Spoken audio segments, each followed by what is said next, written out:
So in this video, I'm going to talk about self-love, how to activate it so it transforms your life.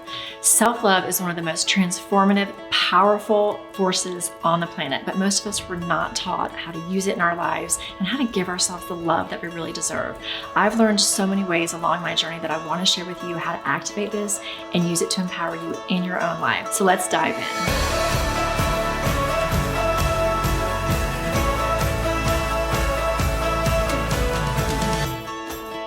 So you've heard so much about self-love, especially lately. It's kind of been a buzzword out there on self-growth and self-help, but what does it really mean and why is it important? So self-love is an element that is totally up to you, and it's the most transformative and empowering piece of your life that you can activate right now on your soul's journey. I didn't discover this till later in life when I was going through my spiritual awakening, and I realized, even though I'd heard about it a lot, I've been like, yeah, I love myself. Yeah, kind of, sort of, not really. I kind of didn't really like myself that much, but I don't know. I know Jesus. Maybe I love myself. I don't know. I didn't know how to do it. What I learned was that we were actually taught at a really young age, or at least I was, that self-love, putting self first and self-care was somehow selfish. Now, luckily, self-care has become more of an accepted paradigm, but part of the self-love piece that's under it is really putting yourself first. And this is why it's so important. You're emanating with a love for yourself because at all times, you are teaching the universe and others how to love you. And you're also modeling to children and those that are looking up to you how to love themselves as well.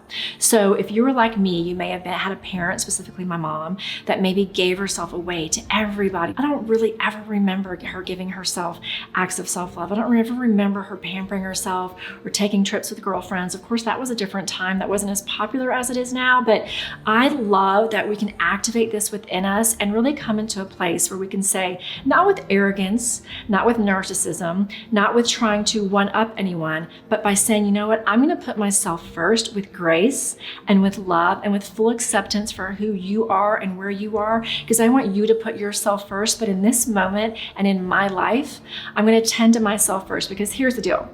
We can't go and fill up everybody else's cups without having ours full first. And I know you've heard that. I know you've heard the metaphor about putting the mask on yourself first on the plane before you do it on the ones you're taking care of. But the essence of that is so important, because we have to fill ourselves up with things that we love. So we're always energy, right? We're always experiencing. Everything we experience, everything we agree to, either gives energy to our field or takes energy from our field. So if we're constantly agreeing to experiences with people, with our job, with what we are in the world, with the service we are in the world, giving, and we're not contributing to our own filling up, we are consistently entering the world as a depleted, empty vessel. And that does not make us the best us to serve in the way that we're being called to serve for the rest of the world. The root of self-love, obviously we're talking about love. And when you talk about love, let's look at states of consciousness again. So I love teaching from the vibrational scale of consciousness because it's scientifically proven and it makes total sense. So you have this inverted pyramid that shows the levels of consciousness that have been studied. They've been studied with biometric studies in the body. David Hawkins did this beautiful research, and he found that the top emotional states of consciousness are, besides enlightenment, total enlightenment, are peace, joy, and love. And they help you vibrate up at a level of consciousness. They've measured it and given it a number. And we're talking a 300, 400, 500 vibrational state. Your energy field actually expands. The opposite of that is what sits at the bottom of this vibrational scale, and that is the feeling of shame or guilt or regret or fear. Usually when we're not in a state of self-love, what we're actually in is a state of low self-confidence. At the bottom of that is shame, self-shame. And I guarantee you, you have been taught and you've practiced in your life to feel ashamed. Our parents very often teach us that. We get shamed as kids, we get criticized, we get compared to others, we feel ashamed of who we are. And it's kind of an embarrassing thing to admit as an adult, especially if you're a high achiever, especially if you're a go-getter and a type A person. We don't readily admit this, but deep down, the majority of us are walking around with shame, maybe about our bodies, maybe about money investments that we've made that went poorly, maybe about failed relationships, maybe about the fact that we didn't live up to the potential that others expected of us, or we're not showing up as whatever as we believe we should in the world. And we're not in self-love. We do what we call in the counseling field is we're shoulding all over ourselves. So I should be doing this. I should be doing that. I need to do this. I need to do that. One of the biggest words I can request from you to take off of your vernacular repetitive cycle is the word should and the word need. Now, to find this place of self-love is to identify what you really desire in your life. And when you take the word should and need out of your vernacular when you're speaking about yourself, you're removing that element of shame, because when you say should or need, what you're doing is you're interjecting into your energy body a judgment about yourself that you should be doing something better. And with that statement where the word should or need to is, under it is an element of shame. Shame that you're not living up to the potential that you believe you should be living up to. Again, shoulding all over yourself, shoulding all over your vibrational field. And when you have a vibrational field that is based in shame, by the way, that is a 10 or a 20 compared to being up here in love, 300, 400. Okay, so when you're vibrating down here at a 10 or 20, shame being the lowest vibrational point of consciousness, you cannot have life experiences, opportunities, productivity that is in a high level of consciousness, that is productive, that is attracting higher level people, that is emanating with a high level of creation and vibrance and attracting abundance. It's impossible. It is impossible to attract abundance and joy when you are sitting in shame. I hope I've convinced you by now that shame is not the place where you're supposed to reside. As a spiritual being here on this earth, and Jesus taught this, there is no place for shame. It is actually the reason it feels so bad. It's the worst feeling you can feel, is because your body is not created to sit in the essence of shame. It feels bad because it doesn't match your vibrational field. You know what feels super good and does match your vibrational field? Joy, acceptance, love, and peace. So we want to keep bringing you back up there. What can you feel really good about in your life that you are or that you've done? So many women and some men too, when I ask this, it can be really hard to retrieve that because we beat ourselves up, we mean girl ourselves in our own head with all the shoulding and all the needing to, because that becomes a loop then of negativity. So again, this is going to take practice now that you know the key things. Oh, I want to tell you, as we're talking about need and should, here's something to replace it with. As before I leave that subject.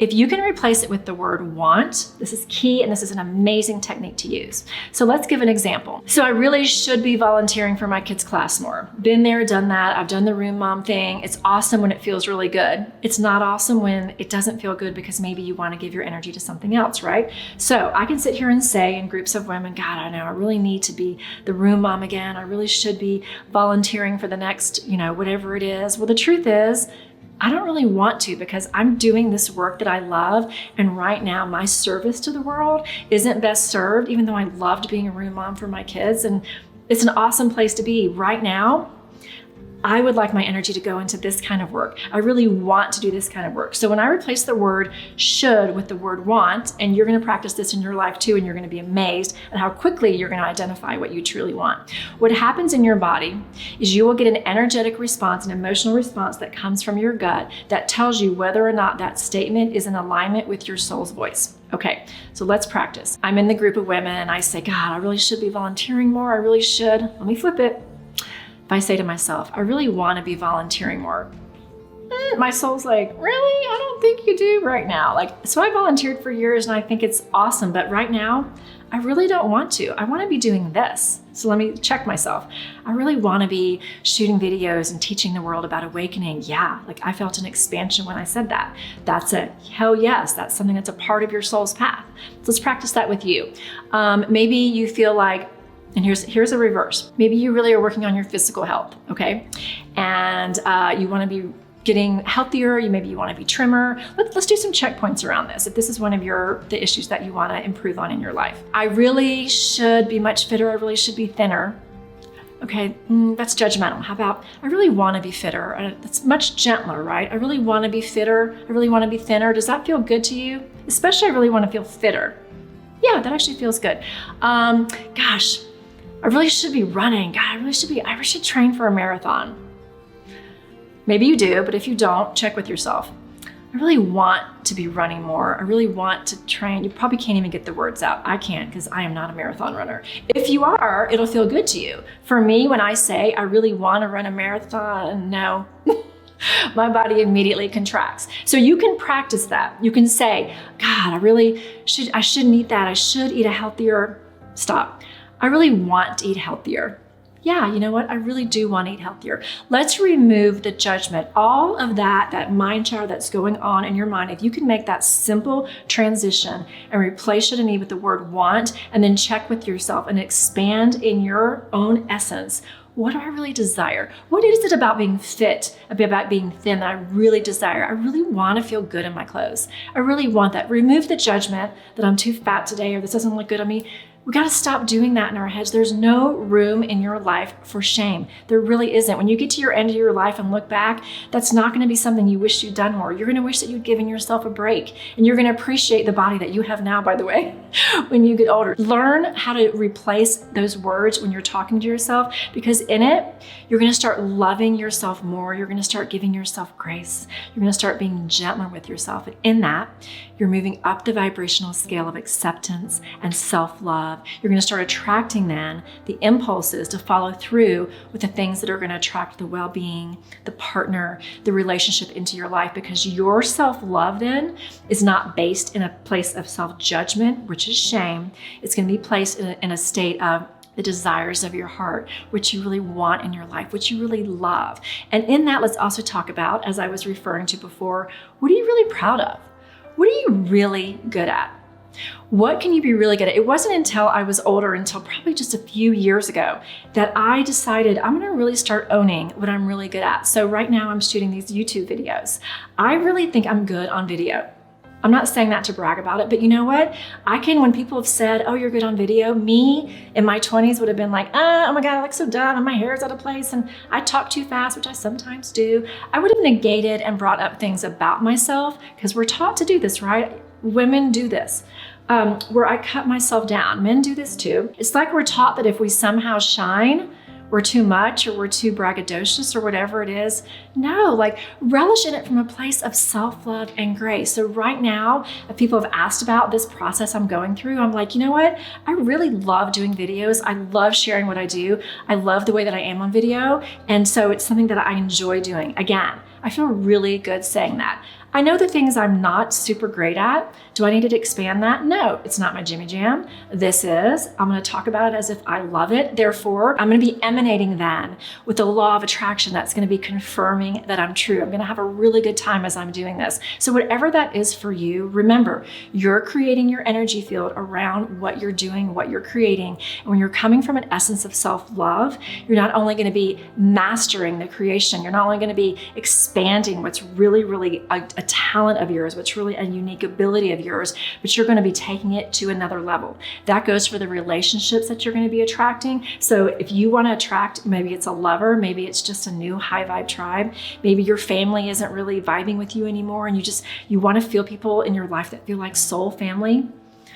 Again, walk around with this feeling, like walk into a room like, gosh, I'm amazing, like I'm beautiful. I have so much to offer. Stand really tall when you walk into those rooms, when you walk into the grocery store, anytime you stand and walk in with that great posture and you're emanating this feeling that you know your own value, you know your own worth, and you stop negating yourself. You're on the watchtower of your thoughts. You can radiate without feeling like you're too much, but knowing the people and the opportunities that are going to match this level of self-love that I have are going to be drawn to me. And guess what? The ones that don't match it and aren't ready for you, you're not ready for them either, and they don't deserve to be in your life. They're not a match to you, okay? So know that this superpower of self-love is then going to help you attract exactly what matches that beautiful high level of confidence directly into your life. So before I get into the number one thing that I want you to do, which is going to be so much fun moving forward, if you like this video and love hearing about self-love, go ahead and click the like button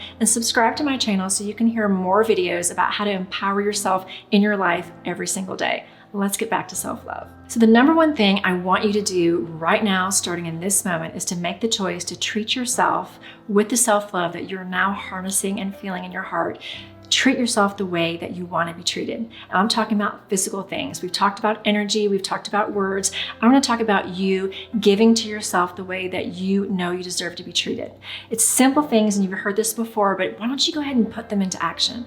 Find those flowers that you love, pick them from your yard or grab them when you're at the grocery store. So when you get that bouquet of flowers, take a few and put them in a little bud vase and put them in your bathroom. So when you're getting ready for the day, when you come in there to do whatever you're doing, when you're in your cleansing process, you can reflect on the fact that you're valuable and you can smile. One of the favorite flowers that I love doing that with is when gardenias bloom. Gardenias make me super happy. They remind me of my childhood home because we had this beautiful gardenia bush, and the smell literally will fill the room. Lilies do the same thing.